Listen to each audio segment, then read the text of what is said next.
charge it to the game and not my heart. I only love what I seen the cat do. Yes. If I would have known that this was shaping the business that I wanted to be in, and I endeavored to be in, I would have did my due diligence, you know what I'm saying? And everybody could have got on. And That's right. You know, because Tone wasn't one of those that kept what he learned to himself.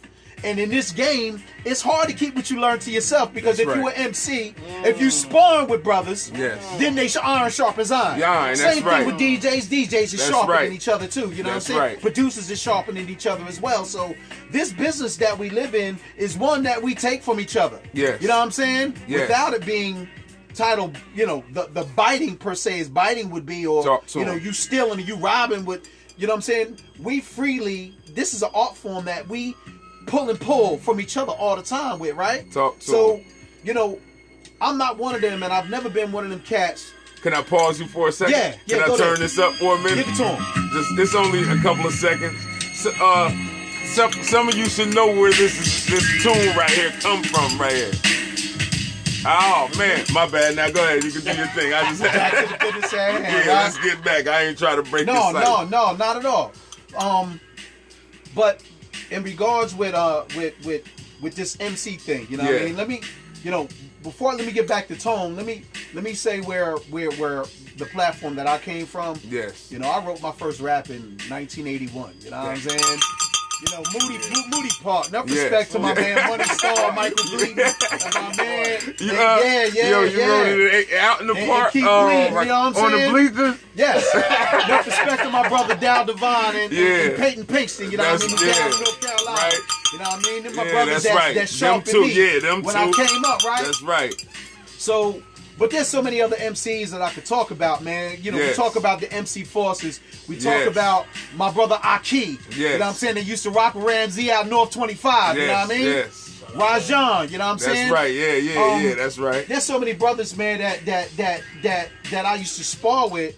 I love rap, you know. So that's right. So let's talk about the days when I first started rapping, messing around with Tone. Days when it was like WHBI. Yeah, wow. You know what I mean? Tone to pick me up 12 o'clock at night. You know what I'm saying? Wow. And we listening to the Awesome 2 to 4:30, 5 o'clock in the morning. That's right. Because we was hungry like that. That's you know history. What I mean? Yeah, that's history, you know, like that. Way before BLS, we was rocking with HBI, you know, 92 KTU with Paco and you know, and HBI. You know what I mean? So see your tape pop. You know what I mean? You know, you got to go to sleep early to get up a little bit later in the middle of the night to start your tape recording. You feel me? Otherwise, you miss the whole segment. You have to have the 90-minute memorex. 90 minutes, man. Otherwise, your dreams is now escaping you, man. Wow. But yeah, man. It was a pleasure. Like I said, just watching this brother grow, man. Yeah. You know, and I was always the cat that was always in the wings. Yeah. I never pushed forward because I didn't know, you know, truth be told, I didn't really care to know about how to read a contract back in the day. Yeah. All I was concerned about was rocking. You know right, what I mean? That's right. That's where they usually get everybody. You know what I mean? The Gavin Seminar out south, you know, out San Fran, the New Music Seminar. You know, and all those spaces in between. The black colleges, you know, we used to rock out. Enough respect to Rozzy High Power, my brother. Yeah. You know what I mean? You know what I mean? That's right. You know, we did some beautiful things, man, and all for nothing. You know, the camaraderie and the love that brothers have now. Yes. You know, I remember being in Epsilon Studio, enough respect to engineer Tom Zepp, right? Where, you know, PRT could be in the booth. With Zepp getting some music mixed down, or, you know, going to real, or engineer Tom Zepp chopping it and splicing it, right? Yeah. But I don't know about that 2-inch tape. But you know what I mean? That 2-inch tape was real for real. You know what I mean? Right. That stuff. Getting wow. You know what I mean? But then in the other room, you know, you got Suicide. Wow. You know what I mean? Long Man, Lego Man. Wow. You know what I'm saying? You got B-Fine the Funk Family, Black Sperm. Like you know what I'm saying? that. YZ. Wow. You know what I'm saying? You got Supreme Bounce Tribe. Brothers out there, you know what I mean? You had so many brothers that were layered because they had a block studio time for his, and ours would overlap. So we always rubbed elbows. You with know what I mean? somebody, with other artists. That's dope. And the dope thing about Tone was, Tone has so many beats. It was like, yo, why can't we just do a posse cut on this right here? Yeah, I got like 3, 4, 5 beats left over. Yeah. That was where that sparring came in at that we used to do. You know what I mean? So is that's what made the MCing that so tough at that time? Because you got to look at now. It's all right now. Like it's kind of hard for these younger guys that rhyme. But I'm talking about back then in the 80s, 90s, the early part. Yeah. Your rhymes had to be like kind of structurally ill for you to take off out of this area. You get what I'm saying? Bro, you had to be hard because, you know, back then, your brother would snatch the mic out your hand and punch you in your face. They get real ill. Yeah, they get real back ill. Then, man, it was about lyrics. It was about but I mean, everybody had their crews, so it wasn't really. It was about that, but it wasn't. Just saying, everybody was hungry back then. You know, like say if there was no lazy rap back then. Yeah, it wasn't no lazy nice, rap. No. Yeah, if you wasn't nice, you got this face. Yeah, the orange cross and the Razzie on here too, shouting you out. Yeah, both Razzie, beloved. You know what I mean? What's good, family? Yeah. Wish you could be here, man. But you here in spirit, though. That's right. You had to be a real MC back then. Shout out High Power. Respect. Nowadays, it's like, you know, as long as your numbers and likes is up on Instagram, you're okay. Yeah. Back then, but I mean, it ain't even accepted. Like, they be all right. People have got their friends. But back then, when I seen all y'all come out, it was like, yo, one album. Because I heard Jay-Z say something, and it's not that he's our leader or nothing, but I heard him say, yo, it should be at least five different groups, at least 5 different groups out of your borough or county or wherever. You know what I mean? And back then, look how many MC, like, yo, y'all was coming out with albums like PRT, The Crusaders, you know what I mean? YZ, you know what I mean? Boulevard Mossy, Suicide Posse, KD off, like it was like coming.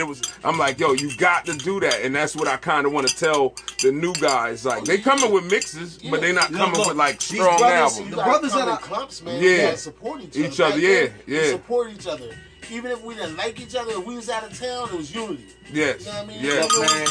I remember. It was still unity. Yes. And if they knew you was nice, they had to pay you your respect. That's right. You earned it. That's right. I remember. Rozzy know this. Yeah. You know, way up New York at the wetlands, the Muse, the tunnel. Yes. You know what I'm saying? We, you know, was getting in the clubs and, you know, even locally here in Philly, you know, to going to the Trocadero and spots like that. Yeah. I mean, it was, look, man, we went like 15, 20 deep because there were times when brothers just supported.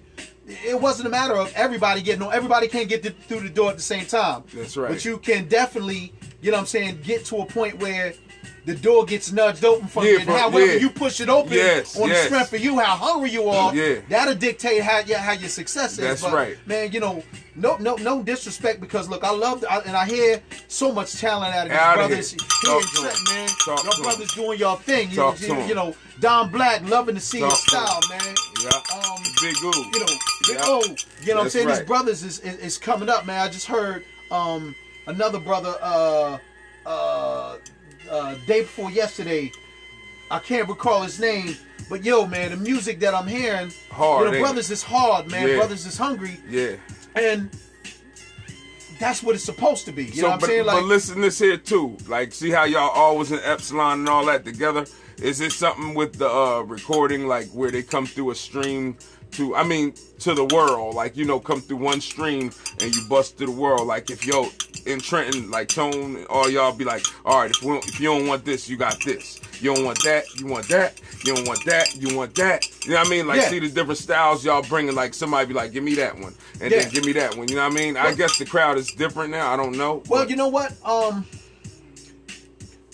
Cats represented different sections, and everybody struggle at a different time. Yes. You know what I mean? Lens for a different expression. You know what I'm saying? That's so right. what a brother may be seeing and experience out north side ain't the same thing out Wilbur section. That's right. And vice versa, what's going on out west side ain't the same thing that's going on down bottom out south. That's right. You know what I'm saying? So everybody has a different expression, and taking nothing away from nobody, we speak a different language. That's right. That don't mean that we can't understand it. That's right. You know what I'm saying?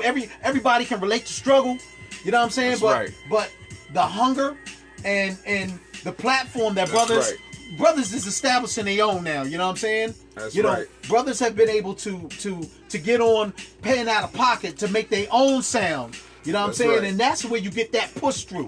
You know what I'm saying? Brothers is doing their own thing, That's man. They right. ain't waiting on nobody to hook them up. They ain't waiting to, you know, back in the day, you know, we go up Profile Records and dropping CDs off or dropping tape off and hope that it get played. Yes. But if you look around and, you know, there's a whole graveyard of tapes and CDs over there. Over there, yeah. You know what I'm saying? Right. Waiting to get an ear on it. You know what I mean? Brothers ain't waiting for that no more. Yeah, that's right. Cart was up in New York.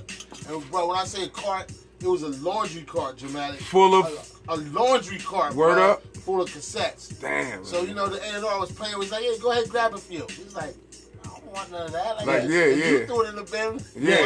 Why I want it, right? You know, that was the joke back then, man. They got so many. They played a lot of people. Music, they just would throw it in the bin, man. So any of them could have been hits. Like any of them could have been any given day. Any given day up in there. Yeah. Wow, that's deep. But you know, you had to wait for somebody to select it. That's why I said now people ain't waiting now. Yeah. You put your music out now. You can press a button. You can go on Spotify, title, all that. Yes, sir. Back in the day, we had to really do the footwork. Yes. Now I can sit here from my phone and do just about anything. Yeah, it's different now. To order food. Yeah, everything. Yeah, everything. Push any of my artists. Yes, everything. You know what I mean? Get back, do your thing. My fault for taking you off. You know what I mean? Yeah, enough respect. Shout out to them brothers, Dope Connection, man. Yeah. They're doing big things. That's my cousin, you know what I mean? Kyrie and his people's doing a good thing, man. You know what I mean? That's right. So, you know, Tone's music, man, you know, we look at these albums, you know what I'm saying? Our Crusaders album, you know, groundbreaking for its time. That Pound for Pound, you know, me and Zell was talking about that on the ride over, right? That Pound for Pound, man, was another layer of what Tone was able to do as a producer, man, stepping out of his comfort zone into a different box, man. You know, we get a chance, you know what I mean? Maybe we can, you know, you can check out some of them. Yeah, we can run. Yeah, we can run through them. Yeah, we can run them. But there's some joints on there, you know, and nostalgically, you know what I mean? Like every once in a while, I put an ear. I got the album down here too. I'm sorry. I just ain't. I got dig. Like I got dig. But that's it's better than he brung it. You got back up, him. You got back up. Let me ring my bell for that. You got back up, man.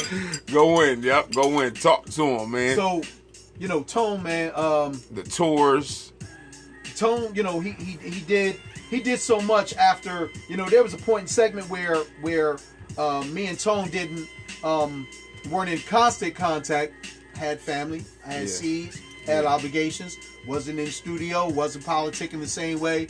The love was still there, but my hustle was different. You know what I mean? That's right. But, you know, that brother had opportunities, you know, the UK with 2 breakbeat albums, you know what I'm saying? It's Pound for Pound. Shout out to Rock Ray and Grand Central Records. That's right. You know, there's brothers that kept him eating, you know what I mean? It kept him busy, you know what I mean? And not only this Pound for Pound, but he also had the what was the other joint? Music makes you move, right? You know, UK too. So, you know, he kept a platform for his expression, man. And if nobody know, man, I'm hearing them talking about that getting loot. That joint right there that you playing. Yeah.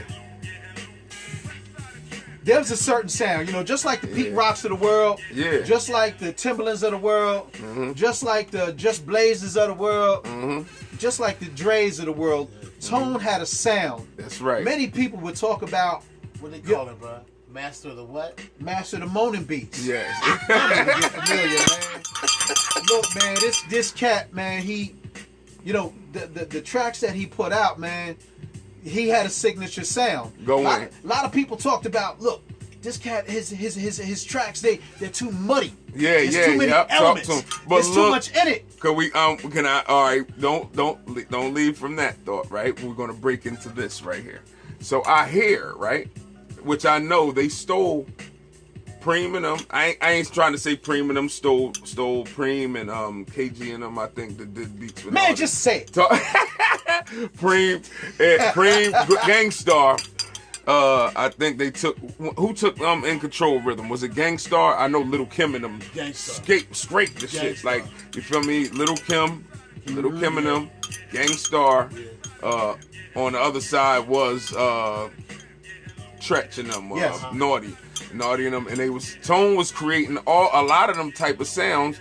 and they was fighting them. What was up with that? But then I heard he was feisty. He was coming at these dudes too. He was coming. Yeah. Well, He was. Do you know about it? Y'all know about that? OPP was Adam's Revenge. Oh yeah, yep. Talk about it. Talk about it. Let's be clear. Yes. For those that don't recall, and shout out to Tretch and video. we got that on tape. Yeah, talk about it. So we freestyled against Vinny and Tretch when they came up to PRB. Yeah. To play their song, you know what I mean? We was there. Yeah. We was all in the booth. That's right. I know somebody got that recorded. If nobody else got it, my man Dre out Vegas got that recorded. He got it. You know what I mean? He got that. But, you know, I'll take nothing from nobody, but, you know, sometimes it's just about the recognition, right? That's right. Just recognize that it's mine. You know what I mean? Like, that's right. You ain't got to get in no beef about it. Just acknowledge that, yo, man, you know, mockery is the best form of flattery. So if you're going to do that, then give me my props for it. That's right.